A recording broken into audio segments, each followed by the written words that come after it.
Oh, hi, Susan. Welcome back to Rendering Unconscious. I'm so happy to have you here to talk about your new book. Thank you very much for having me. As I said before, I totally appreciate being here. It's great. And like I said before, I think this book really has relevance to what is going on today. So do you want to talk a little bit about why you wrote the book or what the idea was behind it? Oh, well, actually, you just said it. It is what is going on today. And also, in my work as a Jungian analyst, I keep seeing, have seen over the years, and keep seeing people who will come in and say, I know I'm a fraud. I know I'm not real. I know nobody gets me. Nobody understands this. And I do well in the world, so nobody knows, and I can't stand it any longer. I don't want to be an imposter, and I don't want to pretend as if. But I want to add one other thing to that. I've also had feedback where people have said, what is an as if personality? I think, are you questioning something which seems to me so apparent in our world where everything can be photoshopped, altered, put out in some kind of phony story? It can also be true stories.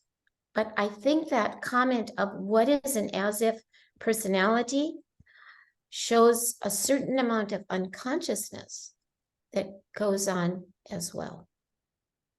Absolutely. And I think, like you said, it's only going to get worse from here, or more so from here, that we're going to be able to alter ourselves or our image or everything, as more things are digital, more things are kind of in this meta way where people are like encouraged to be a person that is a product or a brand themselves, to like put themselves out there, and it makes them think of themselves in this kind of detached way more and more. I feel like we're going to see more and more of this.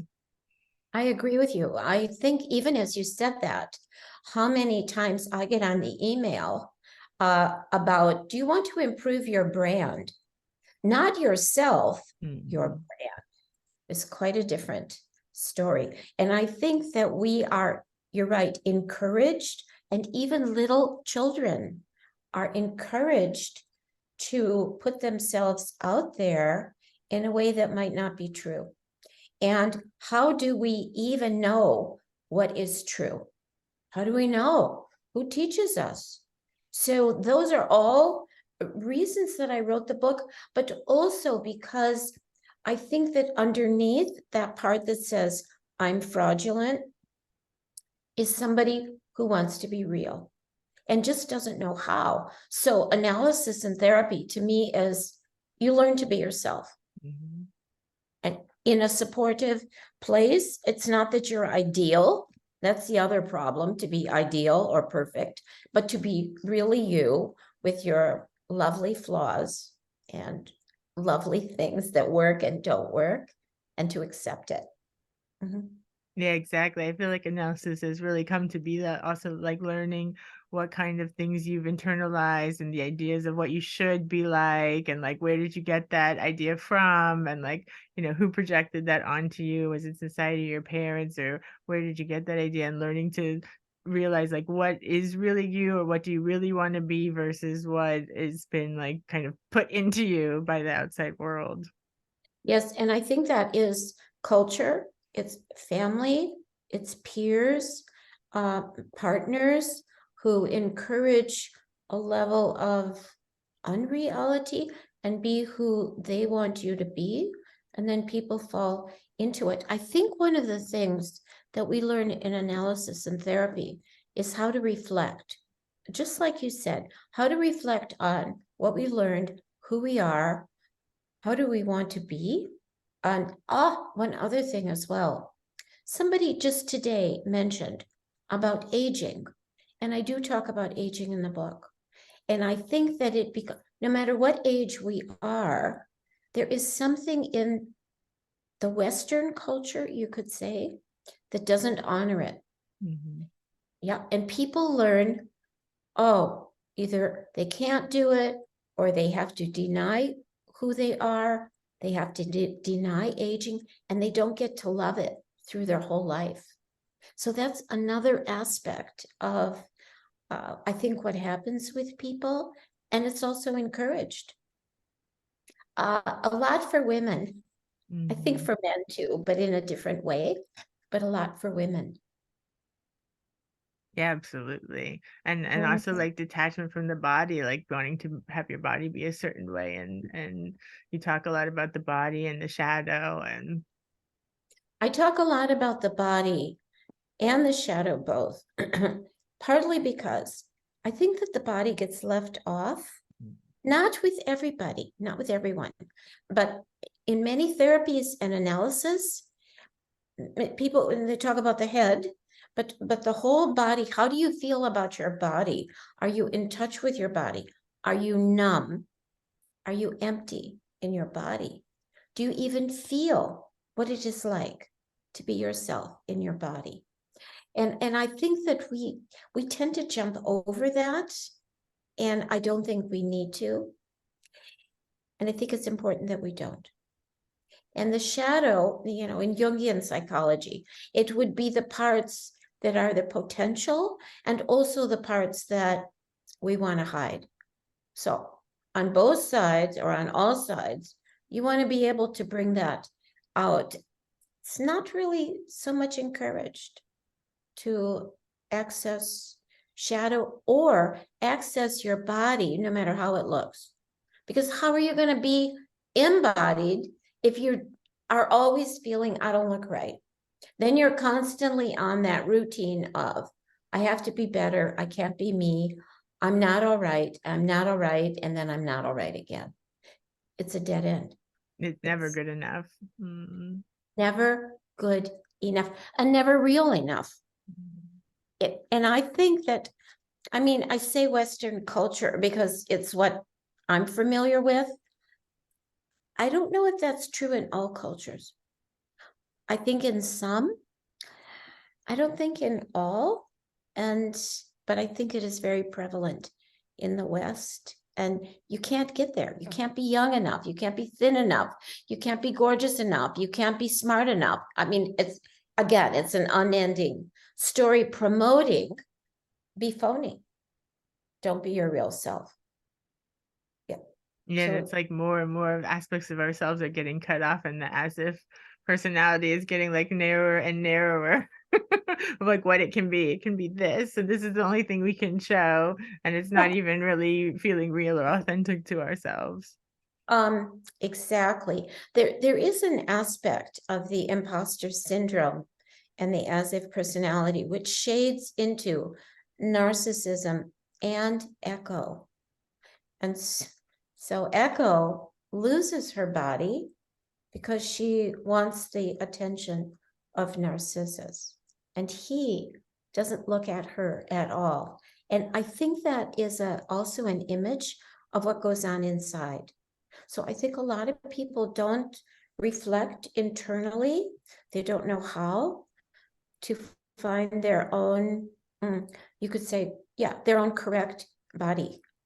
And they become too narrow, narrow, narrow. And then they don't exist. It creates, I've heard this a lot, a black hole inside. Mm. I feel this hole inside, or I feel empty at the core. And I think that that's a piece of what happens if you have to be an imposter, that you learn so little, right? The message is when you're little, I want to paint the tree purple. No, no, no, you can't. Trees are green. Right there. Mhm, mhm. Yeah. So should we talk a little bit about different aspects of the book? You talk about so many great, you have like great like cultural vignettes and clinical vignettes and dreams. You have like so many great little stories that paint pictures of what you're describing. Yes, but the beauty of the fairy tales and the myths and the dreams, you're right. They're little stories about what is going on right now. That's why they're all so relevant. I mean, we all have a favorite myth or fairy tale or movie or video that reflects us, a little vignette. This is me, or this is what I would like to be, or what I aspire to. And the dreams help get there. I think the dreams are really important. I value them quite a lot because they tell us what we don't know about ourselves and what we hesitate to learn about ourselves. I mean, I think the value is also, what should I say? Every analytical approach has got a different interpretation of dreams. Are they all right? Yeah, in a certain way. The point, they're not wrong. The point is that it's revealing a part of who you are. Mhm. And so, yes, that's why I put in all the stories of people, real people who are struggling, who say, yes, yeah, you can use my material because I want other people to know what I've struggled with and how I got through it. I think that's the other reason for writing a book, is to help people know you can get through it and you can learn about yourself and feel okay. Yeah, because this idea of imposter syndrome or the as a personality, it reminds me a little of like when you learn like self-psychology and like the false self, but it's like, Yes, yeah, exponential now. it is exponential. You're right. But as I was researching for the book, I looked up a lot on imposter syndrome. And imposter syndrome, and this is where I think it's a bit different from the as if personality. How it is used is very superficial. It's only conscious. It doesn't deal with the unconscious world at all. And it's very rote, cut and dried. And I think any personality is really rich and really has so many layers to it. And I think if we only look at that conscious piece, we are short-circuiting ourselves. There's a lot more there. There's a lot more there. Yeah, exactly. The conscious piece is such a small fragment of us. And that's why I think like this branding, or like I've heard a lot of people, especially I guess it's the millennial generation, is like very much like grown up with like the internet and this idea of like how you present yourself online, and just these different like corporate marketing strategies that they've kind of learned is just like the way the world works, but I think it's so tragic to think of yourself that way, and like having to like have an idea of who you are like ahead of time and then try to become that ideal, rather than like kind of being curious about life and yourself and like seeing how you unfold and maybe being surprised, at things that happen. Yes, well, you mentioned so many things in that. One is allowing for curiosity, because curiosity leads us beyond what we know. So it's a beautiful thing. Maybe we're not curious enough if we're hemmed in on the internet. The other thing is that I remember seeing a little video of a young teenager who had gotten this commentary on the internet about her looks. And you see her crying. It was very sad. She didn't know what to do. She felt completely put down by people she didn't even know who they were. There was no interaction. It was very distant. There was very distant. And that's actually a problem. We have too much distance between us.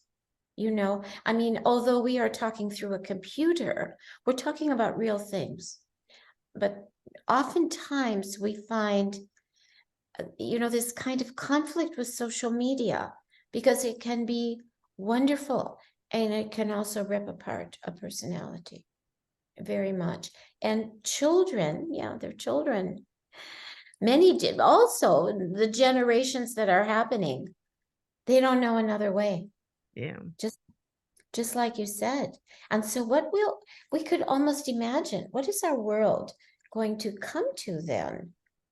A lot of robotic people who are not individual? I mean, that's a question. I wonder if that isn't a danger. Yeah, I think about it all the time too, because I feel like I'm kind of in the last generation that didn't grow up with computers. I didn't get my first computer till like 2002, 2000, maybe 2000, let's say. Right. So I was already like, out of college, end of college. Right. But yeah, for people who just grow up with it and they don't know a different way, I'm seeing a lot of young people come in like very fragmented, like having difficulty with attention, and Yes. everybody thinks they have ADHD, ADD, and neurodivergence and things, but I just, to me, seems very evident that it's because they have computers their whole lives and they haven't like learned like to read for hours and hours on end and having this kind of like a sustained attention, and they're just like fragmented and trained to like jump around from thing to thing to thing to thing. So of course they feel like that, Yeah, yes, but you see, then that promotes the as if and imposter. And when we get on the computer, you don't just get the one thing that you're looking for. You get all the ads of everything you looked at before, and then you get something else, and then something else will flash, and then you get a message, and then you have another. And so if you talk about neurodivergence, there you are already. Boom, boom, boom. What shall I pay attention to? And in doing that, it's a question. Don't we lose ourselves? Don't we lose the core of who we really are if we're always hopping around from this to this to this? We don't, even when you said about a book, I don't know. A lot of people, they get ebooks. They don't get even a I paperback don't book. think people are reading that much anymore. I think maybe reading articles, like scanning them, but I don't think people are reading whole books as much as they used to. Or like even just like having to develop this like creativity where you like have to entertain yourself, It's like, okay, what am I gonna do now? And you have to like invent something. Nobody has to invent anything anymore. You just look at your phone, look at your computer, and things are just fed to you. So there's no like intrinsic need to like fill the time with something that you have to invent or create. Well, you can avoid yourself. That's what you're saying. You can avoid yourself. And so when people have said, what is the as if personality? I have thought and said, but are you avoiding yourself because you're not realizing it could be you? It could be any of us in certain ways. I mean, we all want to be able to be flexible and put on a persona for this and for this and for this, but not a fake one, not a fake one. And I think you're right. Are there going to be enough people who value the creative process? Because it takes time. I mean, in order to develop and develop and develop, you have to devote time to it and want to and see the value in focus. Maybe that's part of what's being lost, for sure.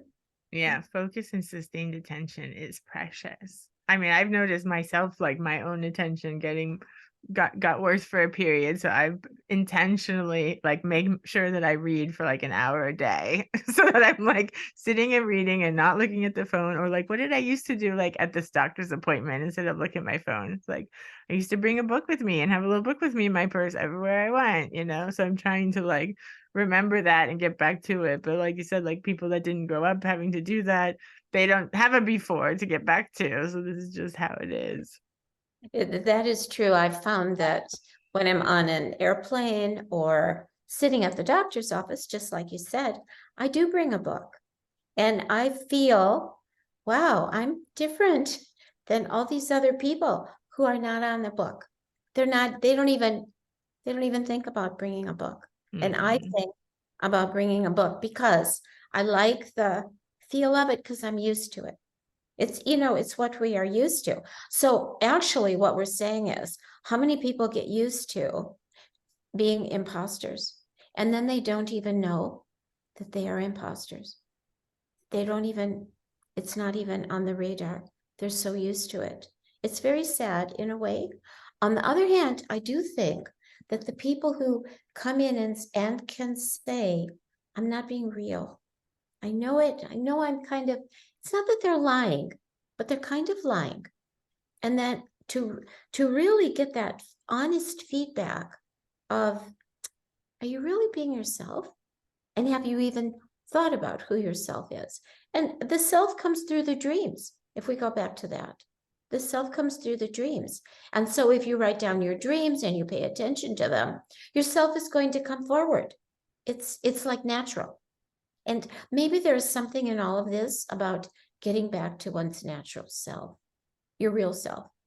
I want to mention one other thing too, which is that in the book, I do talk about family and how we begin our lives.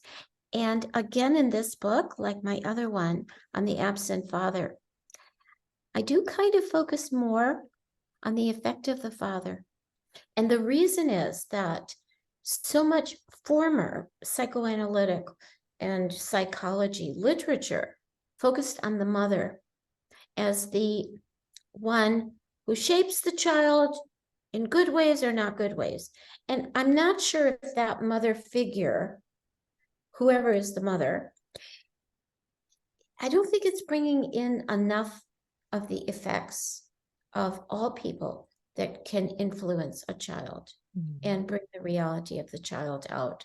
So I do bring in more of the influence of a father figure onto a child, because it's important how we get raised. I don't think it says, this is it. If you had a difficult childhood, you can forget it about having a good adulthood. I don't think that's true. But I do think you have to look at what influenced you and how you're carrying it inside yourself. Yeah, absolutely. And definitely reckon with the shadow. Exactly. But it within that was, so where do we learn? Where do we learn to put different personality parts into the shadow? Where do we learn to deny our potential? Where do we learn to be destructive to ourselves? Or even, I mean, I heard somebody the other day saying, I'm being sadistic to myself. I mean, so these are horrible pieces. Where did we learn it? Do we learn it in the culture? Do we learn it in family? Did we learn it in school? Did we learn it from the kid down the street that bullied us? You know, all these things are so important to kind of go over. It's like cleansing the system. And I think it takes devotion and time to be able to do that. And I hope that we have not all become a culture of 6 sessions and that's it, and you're fine. I hope that's not going to be what just happens. Me too.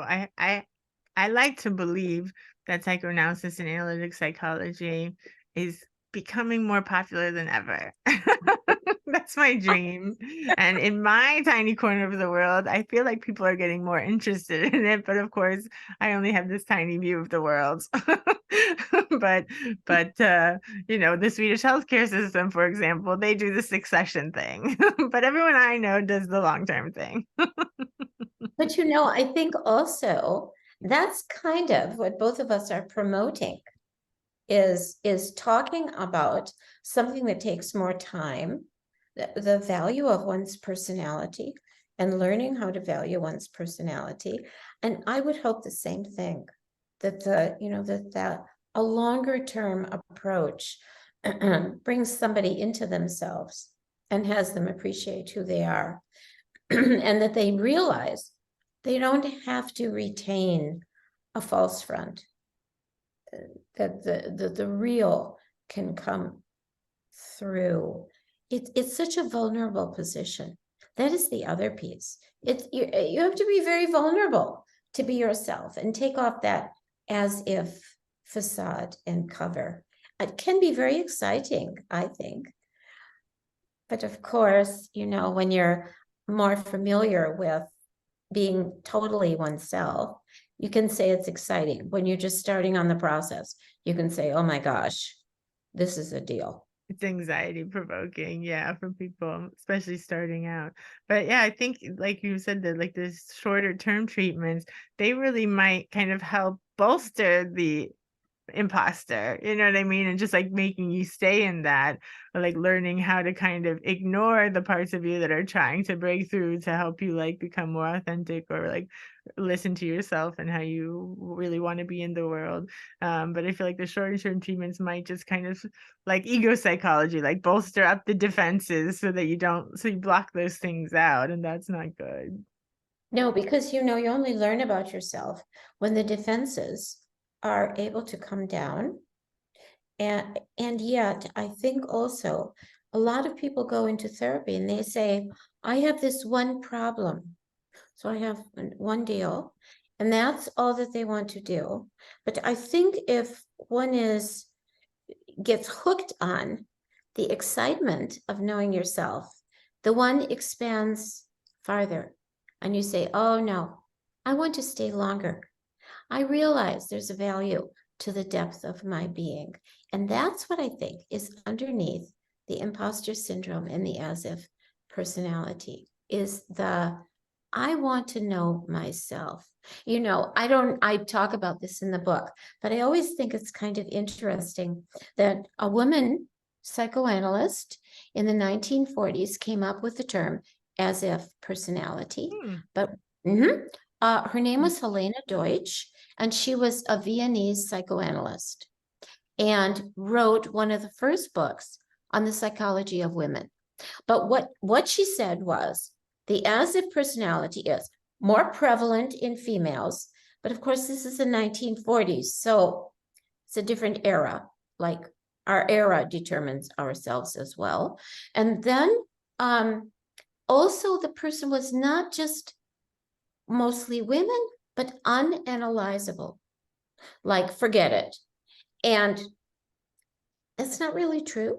And then a Jungian analyst, Hester Solomon, in the early 2000s, revisited it, brought forward the as if personality as somebody who could be analyzed, find value in themselves, go deeper, have a wealth to their personality. And once I read her article on that, I said, right, that is what I believe as well, that someone can grow and flower and learn and be, and they are analyzable, open, vulnerable. They can do it. I think there's something about our world which changed in all those years and is still changing. Absolutely. I am not a fan of the idea that some people are unanalyzable.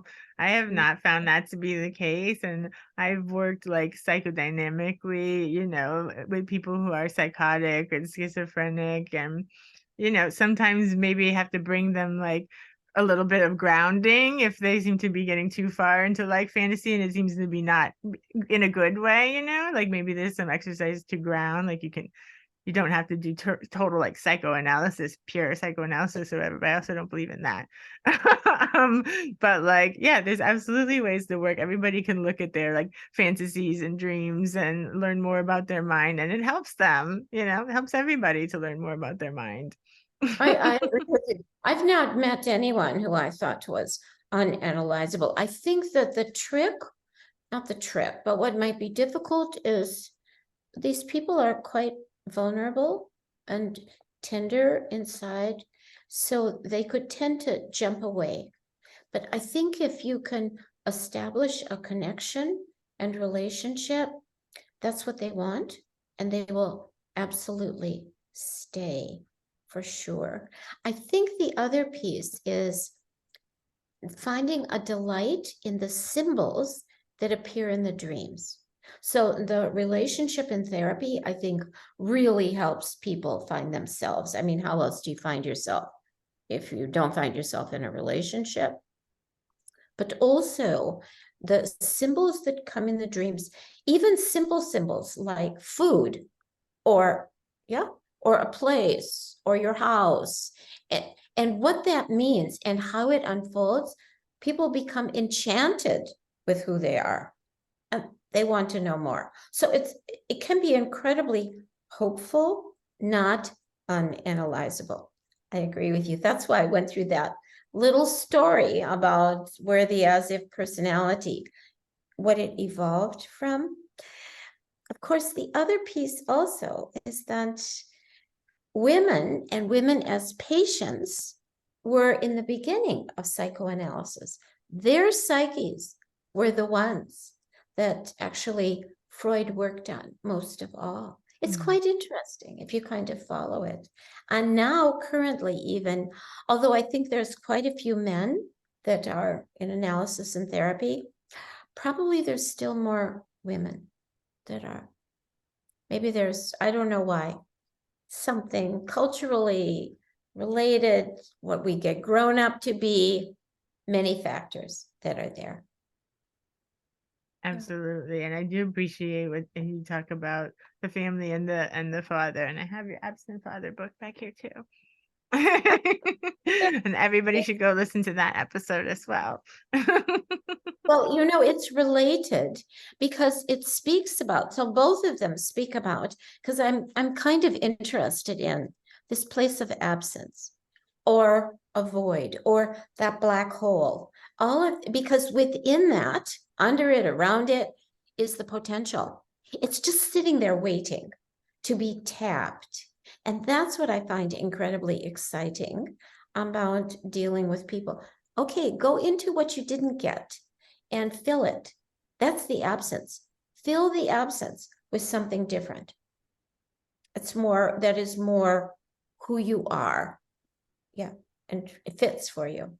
Would you talk a little bit about Jung's theory of individuation? Because I feel like that's so unique to Jungian analysts, and I just love it. Yes, I love it too. What I love about it is the words, the process of individuation. So it's a process of becoming yourself, which means be who you really are, which unfolds your entire life. It's not an end. It's like keep on going, going, going, going. Individuation as in who you are, not like everybody else. Who you are particular to yourself. Not that you are not going to be relating to other people, because of course you will, but your individual self will be formed differently than others. Some similarities, but quite a bit different. And you will access the shadow and the ego and different parts, aspects of your personality through finding your specialness. So to me, the process of individuation means finding how you are special and working at it, really being devoted to that process of being yourself. And as Jung talks about, that process involves analysis or therapy, and it involves us as analysts and therapists also changing. Not being in a rigid something, but changing along with all the people that come to see us. So we all get to grow. It's not using people, it's being open to whatever they're carrying, which is quite different from us. I mean, the difference is wonderful if we're open to it. And then we all get to grow. So the change, the individuation process means the analyst will change as well as the patient. It's related. Yeah, it's relational. And that's what I think is wonderful. It's like, to me, I think, well, it's not just the transference or countertransference. It's both of them together. Transferences. How are we seeing each other? How are we aware? And how are we as analysts aware of ourselves and use ourselves consciously? It's always being on an edge of learning and growing. Therefore exciting. Yeah, I love that. And it's so true. I mean, I always think of that what a privileged position this profession is, because you get to like see inside somebody's world and worldview, and you always learn something from seeing all these different perspectives and understanding them. And it's like such an education in itself, you know? Well, but you see, I think as we are open to others, they become open to themselves. But if we have to have a rigid theory that we follow, then that person is going to have to follow the same rigid theory. So the Mm-hmm. process of individuation is unique. There's no recipe. So some people want the recipe. Other people, I think it's more fluid and it allows for differences that are unexpected, and we all get to be challenged. And a word that you mentioned earlier, curious. We get to be Mm-hmm. curious about each other. And for somebody to realize that someone is genuinely interested in them, oh my goodness, does that change things? Absolutely. And that reminds me too, there's like one example that you give where someone like wants to go to like a life coach because the coach like gives them advice and has kind of all the answers. And an analytic process is so different because it really like needs to come from the person themselves. You know, you can't like have somebody else be telling you, you know, what to do or what the solution is, you know? That is true. I think that the person that I referred to there, it was a good example because it's a coach for this, and then it's a coach for food, and Mm. then it's a coach for exercise, and then it's a coach for business, and then it is a coach for marriage, and it's a coach for this and this and this. And you kind of wonder, how does anybody hold all those, because all those coaches are different, all those different viewpoints? How do you become yourself, independent self, you know, valuing yourself? I don't know if you can, but you know, that's me. So, but I Yeah, think that's what we're sold to do. Have a coach for everything. that's what I mean, for eating, for this, for that, how do we learn to rely on ourselves? That's the process of individuation. Is you rely on yourself, you know you're okay. It's like you figure out, this is the kind of food that's right for me. Mhm. Doesn't have to be right for anybody else. This is right for me. This is the kind of clothes I want to wear. This is the color I feel good in. But it's not just a superficial, it's from the core. So if you operate from the core fills up automatically. You're your own coach. You become your own coach.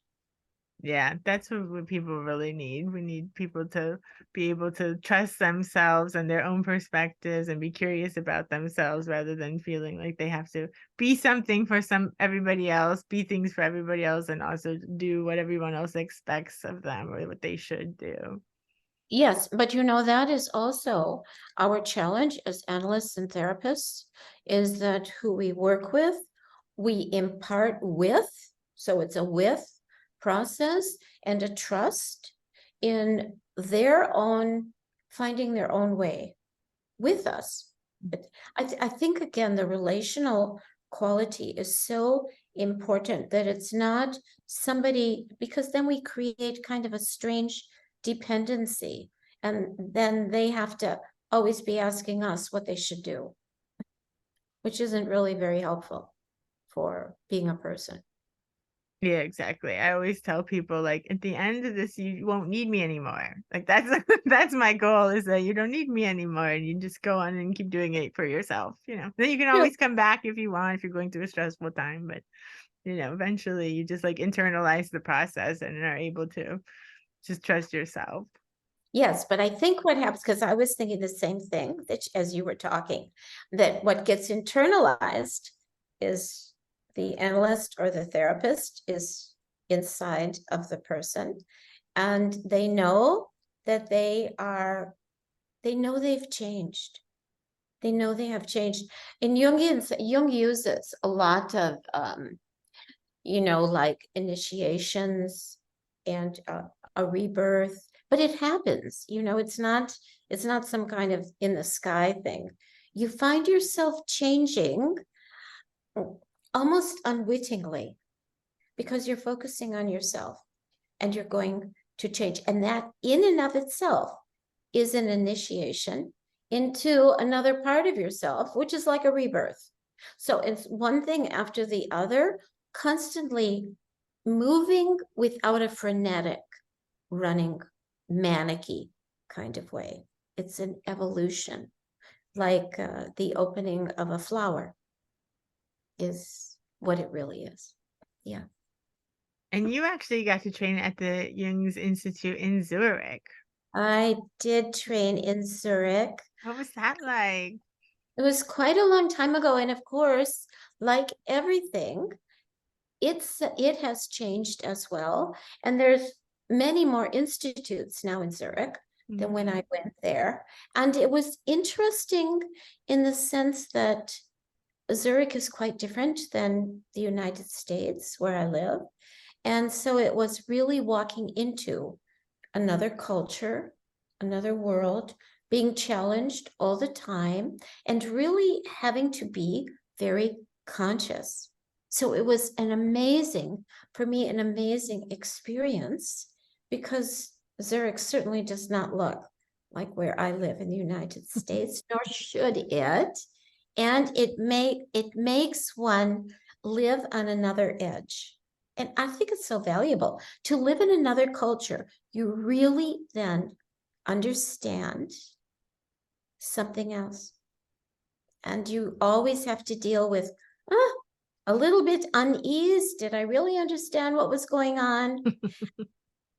And the Jung Institute itself is in a very old building on the lake. It's very beautiful, very idyllic in a certain way, and very grounded. So the whole process of analysis has to be, you said it earlier, very grounding. You can't just be in the sky. You have to be grounded. You have to be serious. You have to read a bunch. You have to learn a lot. And it's exciting and interesting. And there's a lot of books. So you get to read books. Yes. Yeah. So it was very rich. Very, very rich. Yeah, I bet. You do learn so much about yourself being in another culture, about yourself and the culture you came from too. You get so much perspective on it when you're outside of it. Yes, because, well, like you said, you're outside of it. And so analysis and therapy kind of moves us outside of our complexes, the things that, kind of grab us and make us do who knows what, go unconscious. And so if you move away from it a little bit, you get to examine what has really run my life, and do I want it to continue? So you start to break through the complexes and really understand by putting yourself in a different situation. Absolutely. Yes. Yeah, and I just recently got the black books. They had the red book came out in 2009, and then they released the black books. I guess it was last year, and I have not gone through them. I just flipped through, but I'm excited to dive into that as well. Yes, and there's another thing, which is that Jung, evidently, there are tons of papers and letters. Wow.